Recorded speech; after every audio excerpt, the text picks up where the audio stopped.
We begin with the latest developments surrounding the release of files connected to Jeffrey Epstein. In a letter sent to Congress over the weekend, Attorney General Pam Bondi stated that the Department of Justice had completed the document release required under the Epstein Files Transparency Act. The department said it believes it has fulfilled its legal obligations, though some lawmakers and observers say questions remain about the scope and timing of the disclosures. According to the letter, redactions in the files were made primarily to protect victim privacy, including personally identifiable information and sensitive medical details.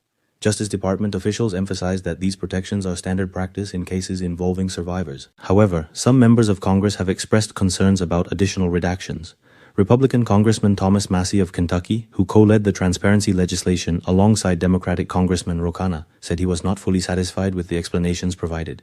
He pointed to the department's use of deliberative process privilege to withhold certain internal communications.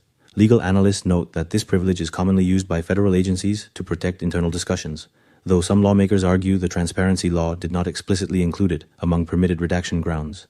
Debate has also emerged over whether the document release meets congressional expectations. Some legislators reviewing the files say they are seeking further clarification on specific omissions, while the Justice Department maintains that its obligations under the law have been met. Bondi's letter also referenced a list of individuals described as politically exposed persons, whose names appear in the records in varying contexts. Observers emphasize that inclusion in such files does not imply wrongdoing, as names can appear for a wide range of reasons, including correspondence, travel logs, or third-party references.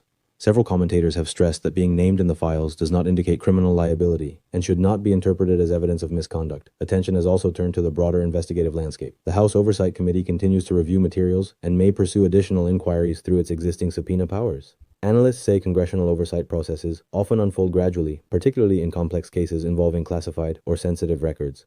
Legal experts have also highlighted procedural challenges tied to enforcing the transparency law. The legislation itself does not contain a direct enforcement mechanism, meaning further action could require new congressional steps or bipartisan agreement. Public discussion has extended beyond government institutions to private sector figures whose past associations with Epstein have drawn media scrutiny following the document release. In several cases, individuals or organizations have said media attention, rather than legal findings, influenced professional decisions or public responses.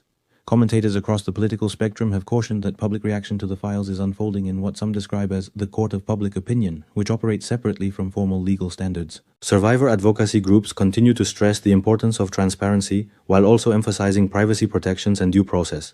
Many legal observers say balancing those priorities remains one of the central challenges in handling historical investigative records. For now, congressional reviews, legal interpretations, and institutional responses are ongoing.